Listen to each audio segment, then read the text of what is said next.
Hi, my name is Joe Myers and welcome back to my garage. This is the third video in the series, What It Takes to Fix a Car. The past two videos we've talked a little bit about the problem in the automotive industry and what we're doing to try to address that issue. The issue namely being retention, and especially the retention of new technicians coming into the field, or even attracting individuals into this field. Before I start on my topic today, I would like to share a little bit of a humorous story with you. There were a couple of hunters that hired a pilot and his plane to take them up into Canada to hunt for moose. They were there for a week. Both of the hunters each shot and killed 3 moose. So they had a total of 6. When the pilot returned, he told the hunters, he said, "There's no way my plane can handle the weight of you 2 hunters and the 6 moose, especially when we go across the Rockies."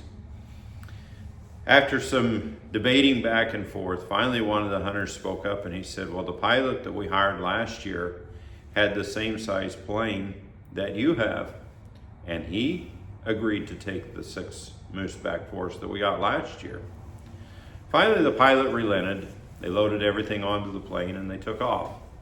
Everything went well for a while, and when they were coming across the Rockies, the engine was just not powerful enough to pull that plane and its weight across the Rockies, and subsequently they crashed.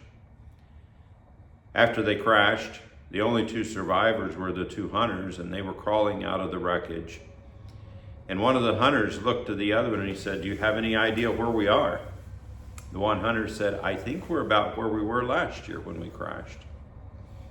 We think about that story and we chuckle, and we all understand that they should have learned from what they did last year that didn't work, and that was load the plane too heavily.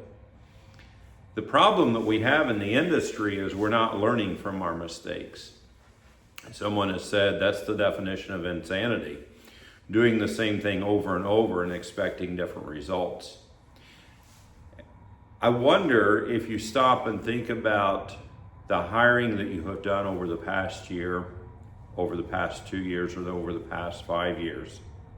What are you doing differently today in your hiring practices? And more importantly, I think, what are you doing differently in your retention practices? Because if we have the same turnover that we've had year over year, but we're not changing our process, that's really the definition of insanity if we're expecting different outcomes. So what I want to talk a little bit about today are the topics that I'm going to be sharing and covering in great detail, and helping managers, service managers, shop foremen, even dealer owners that wish to join, build out a plan to reduce attrition in your shop. So the topics we'll be covering, I'll share those just at a very high level on this video, so you'll have an idea of what we're going to be covering.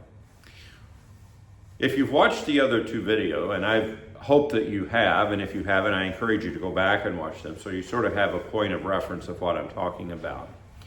But the Female Technician Roundtable feedback that I received about a year ago, one of the first things that they identified was that they felt that the management and their supervisors didn't understand their situation. Each of them had unique situations, and each of you watching the video has a unique situation. There's no one else that has the very same situation that I have. So all of us are very unique. And one of the things that helps us as employees to feel more engaged is if we feel that our leaders, our supervisors, our managers make an effort to try to understand our situation. Now, I've already mentioned that I managed a team at Toyota. One of the things that I tried to do and at times I wish I would have done a better job, is try to understand what their situation was.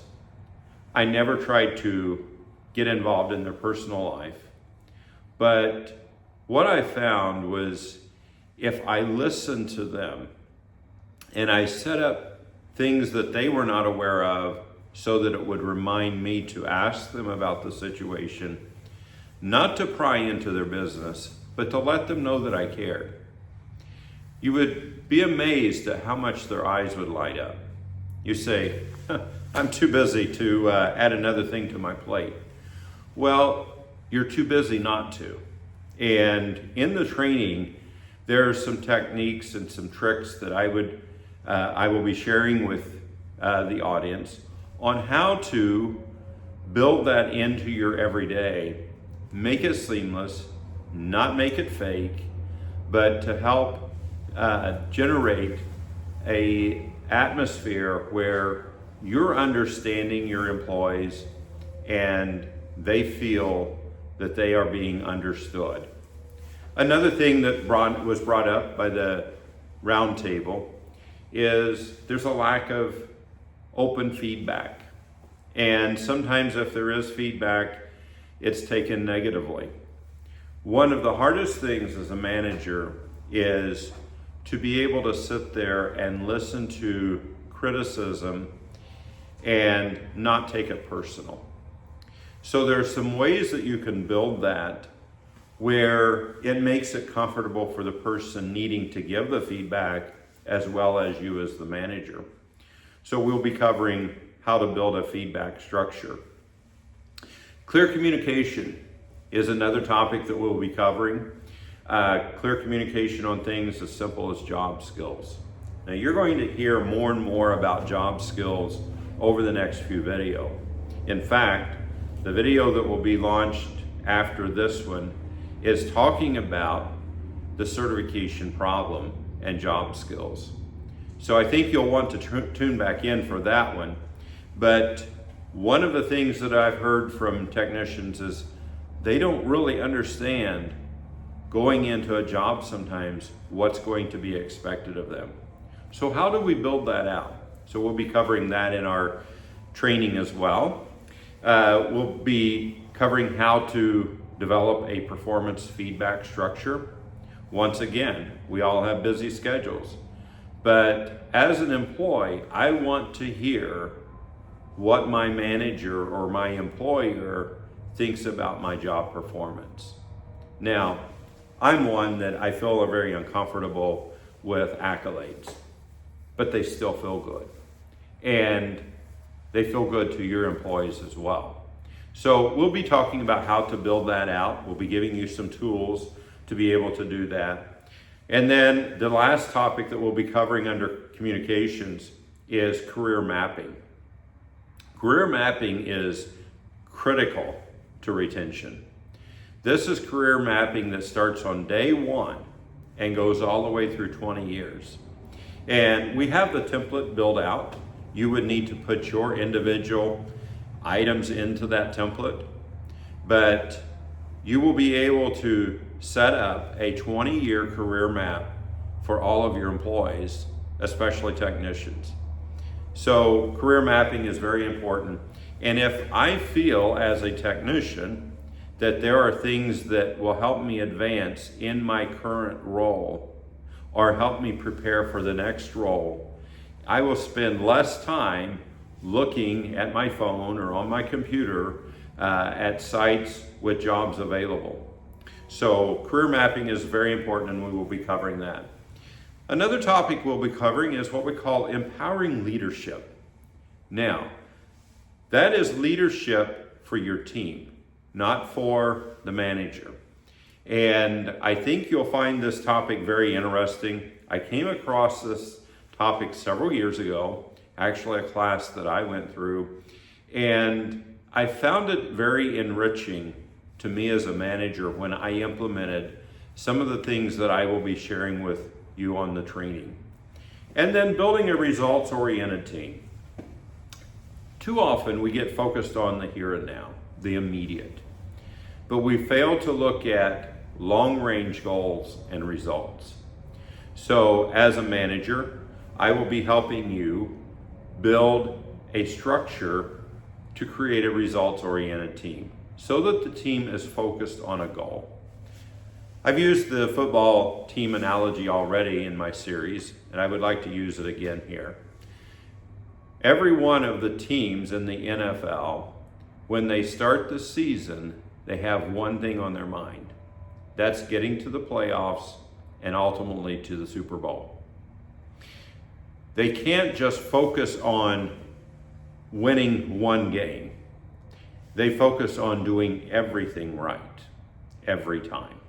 And if they do everything right every time, and they're able to run that ball down the field and score consistently, the odds of them making it into the Super Bowl are very good. And so they are focused on an end goal. And as technicians, as managers, as people in the automotive industry, we have to start looking at things long range. So, to sum everything up today, I have launched the website where you can sign up for the management training. If you go to rfp-workplaceprinciples.com, click on training, you will find the link to sign up for the training, which starts April 7th. We have 2 training dates for each topic. That allows someone who is not able to attend one training, or maybe you want to attend both training sessions, that's fine, there's no extra cost. There will be a total of 16 sessions.